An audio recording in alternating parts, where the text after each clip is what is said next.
I'd like to talk a little bit about Mahmoud Khalil, but there are a lot better videos that will explain everything about his case and what he's gone through. So if you're interested, please go and seek those out. I want to talk about his case because I think it is a perfect example of where the Trump administration lies to us. Mahmoud Khalil was a peaceful protest organizer at Columbia University. He holds a green card, so he's a permanent resident of the United States. He's dotted his I's, he's crossed his T's. And because of his actions in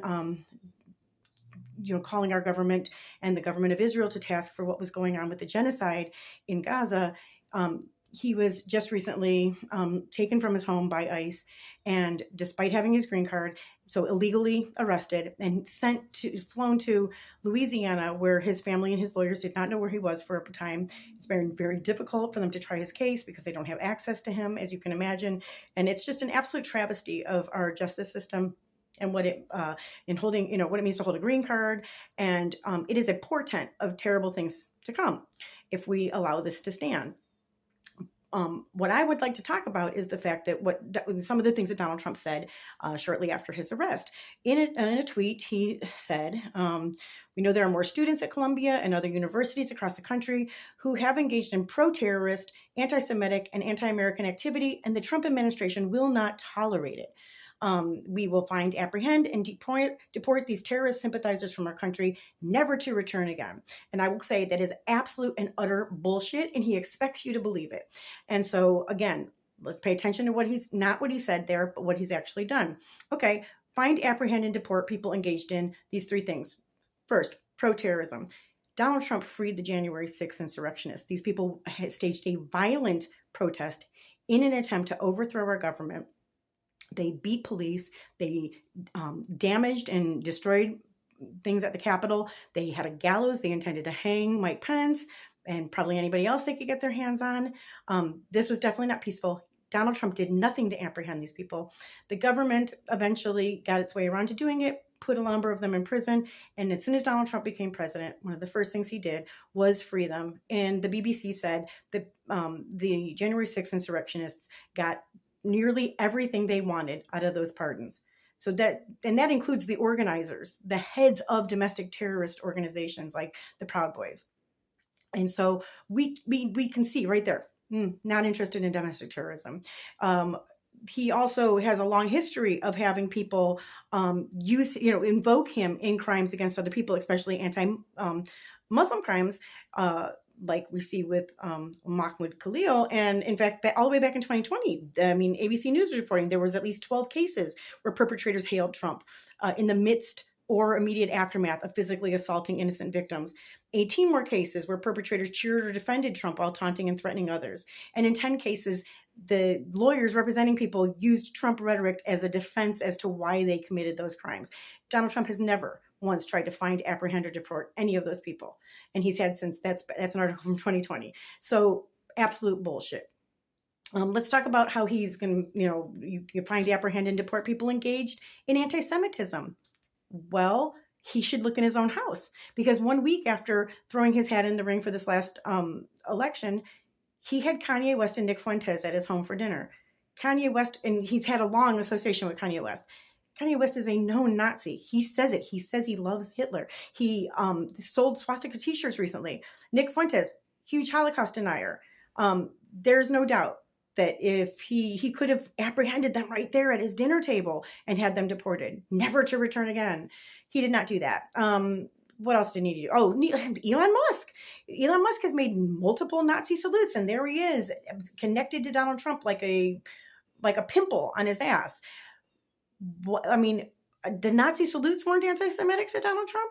I don't know. How about the fact that Elon Musk had to go on an apology tour to Auschwitz, which he bungled at one point because he was retweeting white replacement theory and saying truth to it. White replacement theory, the theory that Jewish people are plotting to get non-white people to move to Western countries like America to replace the white people. And it's been the reason, it's been an excuse for people to do things like shoot up synagogues. And so it has a lot of violent, reaction to that theory. Again, please, for the love of all that's good, find, apprehend, and deport Elon Musk never to return again. We'll throw a parade.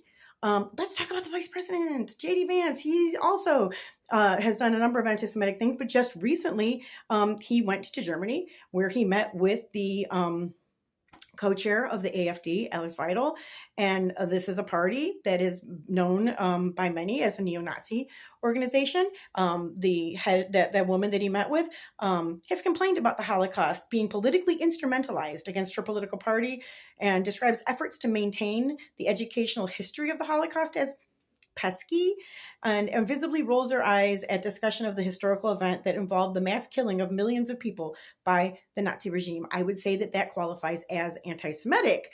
But again, Vance is still right there. I mean, he was just skiing. They could have just been right there at the bottom of the hill waiting to apprehend him and deport him never to return again.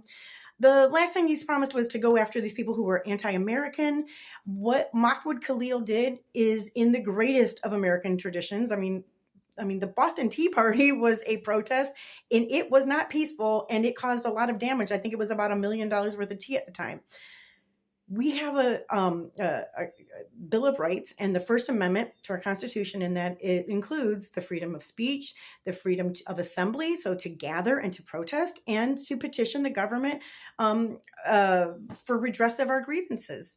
Mahmoud Khalil was well within his rights there, or the rights of a citizen and of America. So that was very American. So again, absolute bullshit by Donald Trump.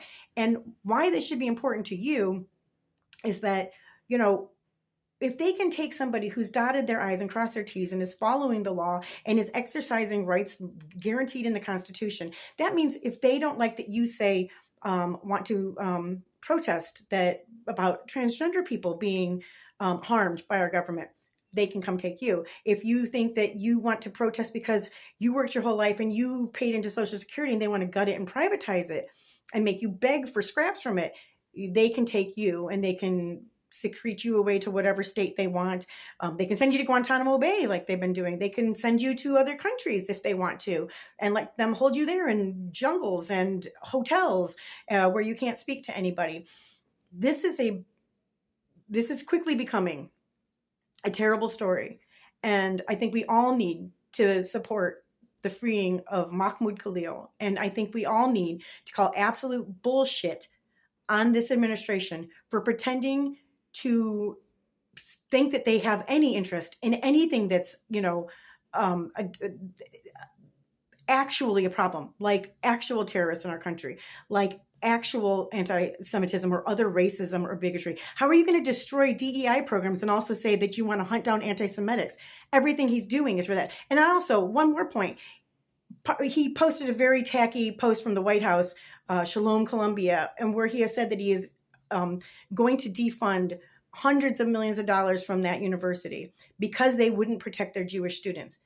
Those Jewish students are students of Columbia University. This will hurt them. Defunding their school inherently hurts all the students, including the Jewish students of Columbia University. So once again, this man is full of bullshit. You don't have to buy it.